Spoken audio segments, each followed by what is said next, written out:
सियावर रामचंद्र जी की जय। श्री रामचरितमानस बालकांड। हे गिरिराज कुमारी, अब भगवान के अवतार का वह दूसरा कारण सुनो। मैं उसकी विचित्र कथा विस्तार पूर्वक कहता हूँ, जिस कारण से जन्म रहित निर्गुण और रूप रहित अव्यय सच्चिदानंद ब्रह्मा अयोध्यापुरी के राजा हुए। जिन प्रभु श्री रामचंद्र जी को तुमने भाई लक्ष्मण जी के साथ मुनियों का सा वेश धारण किए हुए वन में फिरते देखा था, और हे भवानी, जिनके चरित्र देखकर सती के शरीर में तुम ऐसी बावली हो गई थी कि अब भी तुम्हारे उस बावलेपन की छाया नहीं मिटती, उन्हीं के ब्रह्मरूपी रोग के हरण करने वाले चरित्र सुनो। उस अवतार में भगवान जी ने जो जो लीला की, वह सब मैं अपनी बुद्धि के अनुसार तुमसे कहूँगा।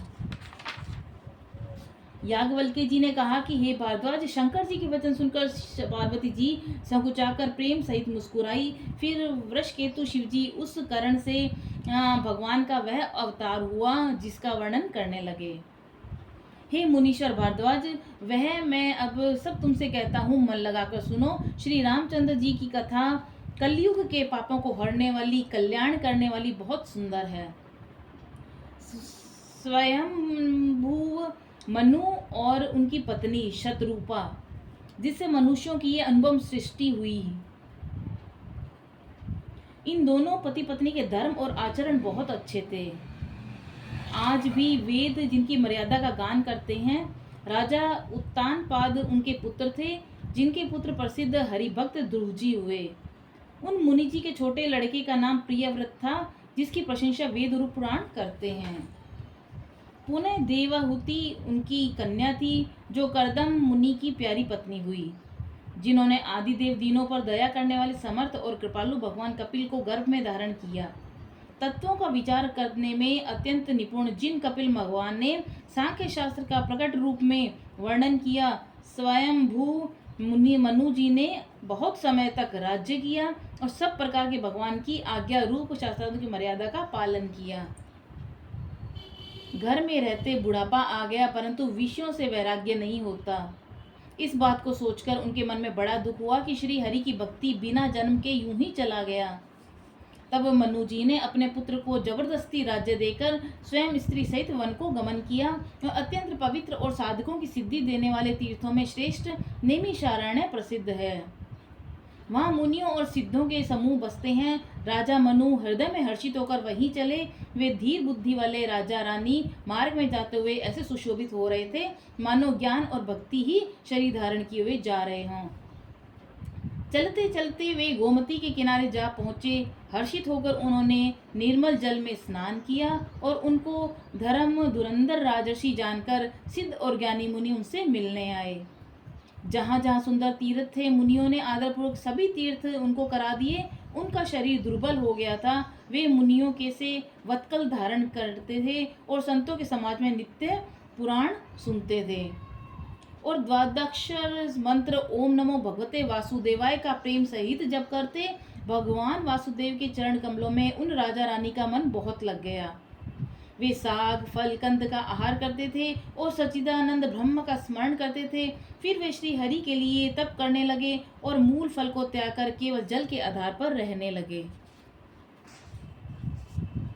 हृदय में निरंतर यही अभिलाषा हुआ करती थी कि हम कैसे उन परम प्रभु को आंखों से देखें, जो निर्गुण, अखंड, अनंत और अनादि हैं, और परमार्थवादी ब्रह्मज्ञानी तत्ववेदा लोग जिनका चिंतन किया करते हैं, जिन्हें वेद नेति नेति यह भी नहीं यह भी नहीं कहकर निरूपण करते हैं।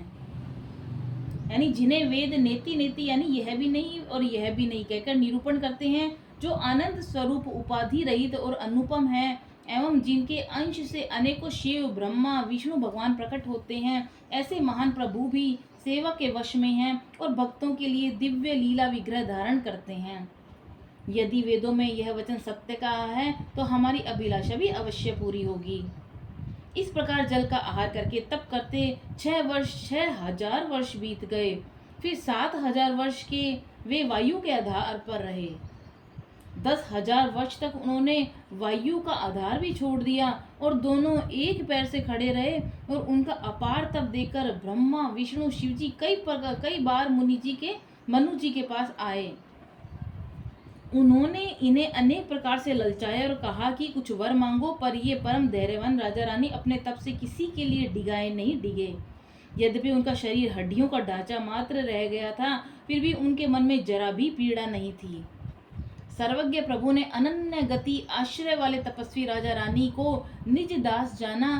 तब परम गंभीर और कृपा रूपी अमृत से सनी हुई यह आकाशवाणी हुई कि वर मांगो। मुर्दे को भी जिला देने वाली ये सुंदर वाणी कानों के छेदों से होकर जब हृदय में आई, तब राजा रानी के शरीर ऐसे सुंदर और अस्पुष्ट हो गए मानो अभी घर से आए हैं। कानों में अमृत के समान लगने वाले वचन सुनते ही उनका शरीर पुलकित और प्रफुल्लित हो गया। तब मनु जी दंडवत करके बोले, प्रेम हृदय में समाता न था। हे प्रभु सुनिए, आप सेवकों के लिए कल्पवृक्ष और कामधेनु है। आपकी चरण रज की ब्रह्मा विष्णु शिवजी भी वंदना करते हैं। आप सेवा करने में सुलभ हैं और सब दुख अब सारे सुखों के देने वाले हैं। आप शरणागत के रक्षक और जड़ चेतन के स्वामी हैं। ही अनाथों का कल्याण करने वाले, यदि हम लोगों पर आपका स्नेह है तो प्रसन्न होकर यह वर दीजिए कि आपका जो स्वरूप शिवजी के मन में बसता है और जिसकी प्राप्ति के लिए मुनि लोग यज्ञ करते हैं, जो काक भुषुंडी के मन रूपी मानसरोवर में विहार करने वाला हंस है, सद्गुण और निर्गुण कहकर वेद जिनकी प्रशंसा करते हैं, हे शरणागत के दुख मिटाने वाले प्रभु, ऐसी कृपा कीजिए कि हम उसी रूप को नेत्र भरकर देखें। राजा रानी के कोमल और विनय युक्त प्रेम रस में पगे हुए वचन भगवान को बहुत ही प्रिय लगे और भक्त वत्सल कृपा निधान संपूर्ण विश्व के निवास स्थान और सर्व समर्थ भगवान प्रकट हो गए। भगवान के नीले कमल, नीलमणि और नीले जलयुक्त मेघ के समान कोमल प्रकाश में सरस श्यामवर्ण चिन्मय शरीर की शोभा देकर करोड़ों कामदेव भी लजा जाते हैं। उनका मुख शरद पूर्णिमा के चंद्रमा के समान छवि को सीमा स्वरूप था और गाल और ठोड़ी बहुत सुंदर थे। गला शंख के समान तीर रेखा युक्त चढ़ाव उतार वाला था। लाल होंठ, दांत और नाक अत्यंत सुंदर थे। हंसी चंद्रमा की किरणों को नीचा दिखाने वाली थी। नेत्रों की छवि नए खिले हुए कमलों के समान बड़ी सुंदर थी। मनोहर चितवन जी को बड़े प्यारी लगती थी। टेढ़ी बोहें कामदेव के धनुष की शोभा को हरने वाली थी और ललाट पटल पर प्रकाश में तिलक था। कानों में मकराकृत मछली के आकार के कुंडल, सिर पर मुकुट सुशोभित था। टेढ़े घुंघराले काले बाल ऐसे सघनते मानो भंवरे के झुंड हों। हृदय पे श्री वत्स सुंदर वनमाला, रत्न जड़ित हार और मणियों के आभूषण सुशोभित थे। सिंह किसी गर्दन थी, सुंदर जनेऊ था। भुजाओं में जो गहने थे वे भी बहुत सुंदर थे। हाथी की सूंड के समान उतार चढ़ाव वाले सुंदर भुजदंड थे। कमर में तरकश और हाथ में बाण और धनुष शोभा पा रहे थे।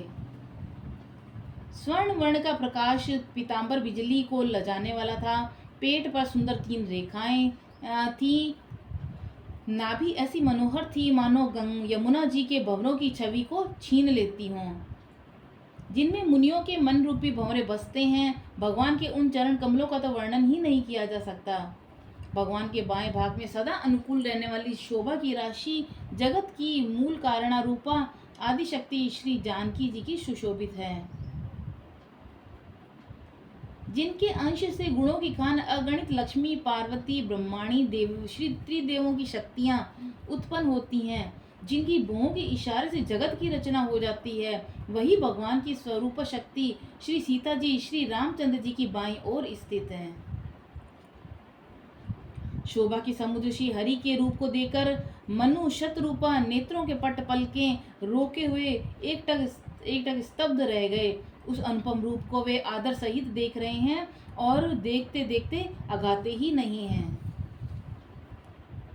आनंद के अधिक वश में हो जाने के कारण उन्हें अपने देह की सुध ही भूल गई। वे हाथों से भगवान की चरण पकड़कर दंड की तरह सीधे भूमि पर गिर पड़े और कृपा की राशि प्रभु ने अपने कर कमलों से उनके मस्तकों का स्पर्श किया और तुरंत ही उठा लिया। फिर कृपा निधान भगवान बोले कि मुझे अत्यंत प्रसन्न जानकर और बड़ा भारी दानी मानकर जो मन को भाए वही वर मांग लो।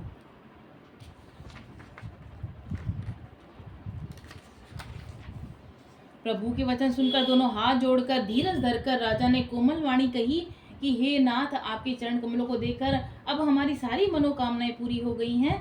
फिर भी मन में एक बड़ी लालसा है, उसका पूरा होना सहज भी है और अत्यंत कठिन भी, इसी से उसे कहते नहीं बनता। आप हे स्वामी, आपके लिए तो उसका पूरा करना बहुत सहज है, पर मुझे उसकी कृपणता, दीनता के कारण वह अत्यंत कठिन मालूम होता है। जैसे कोई दरिद्र कल्प वृक्ष को पाकर भी अधिक द्रव्य मांगने में संकोच करता है, क्योंकि वह उसके प्रभाव को नहीं जानता, वैसे ही मेरे हृदय में संशय हो रहा है। हे स्वामी, आप अंतर्यामी हैं, इसलिए उसे जानते ही हैं। मेरा वह मनोरथ पूरा कीजिए। भगवान जी ने कहा, हे राजन, संकोच छोड़कर मुझसे मांगो। तुम्हें न दे सकूं ऐसे मेरे पास कुछ भी नहीं है। राजा ने कहा, हे दानियों के शिरोमणि, हे कृपा निधान नाथ, मैं अपने मन का सच्चा भाव कहता हूँ कि मैं आपके समान पुत्र चाहता हूँ। प्रभु से भला क्या छिपाना। राजा की प्रीति देकर और उनके अमूल्य वचन सुनकर कृपा निधान भगवान विष्णु बोले, ऐसा ही हो हे राजन, मैं अपने समान दूसरा कहीं जाकर खोजूं, अतः स्वयं ही आकर तुम्हारा पुत्र बनूंगा।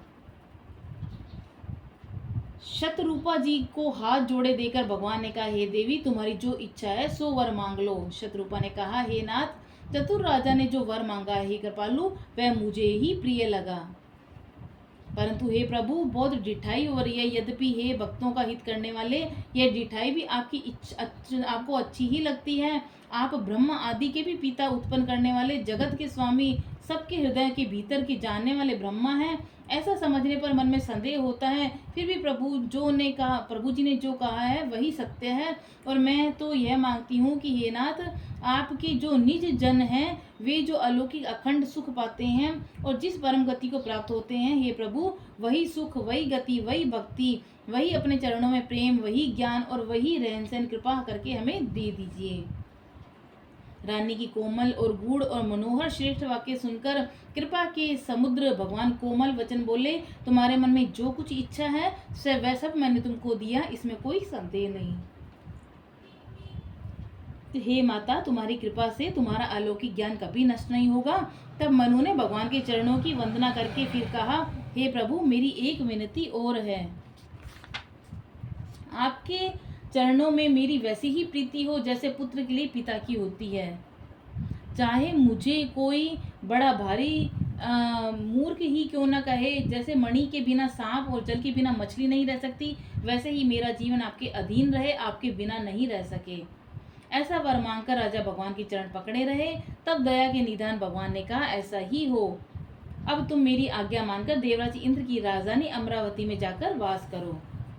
हे तात, वहाँ स्वर्ग के बहुत से सुख भोगकर बहुत काल बीत जाने पर तुम अवध के राजा होंगे, तब मैं तुम्हारा पुत्र होऊंगा।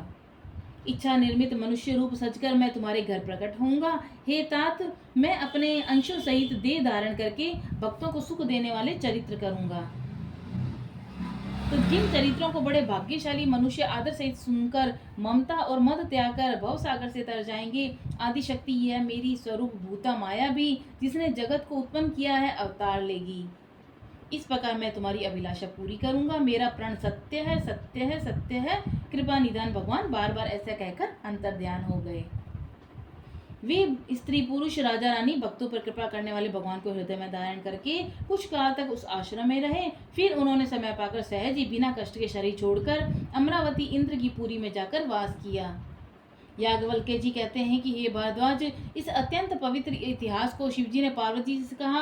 अब श्री राम जी के अवतार लेने का दूसरा कारण सुनो। बोलो सियावर रामचंद्र जी की जय, पवन सुत हनुमान जी की जय। श्री राम जय राम, जय जय राम, श्री राम जय राम, जय जय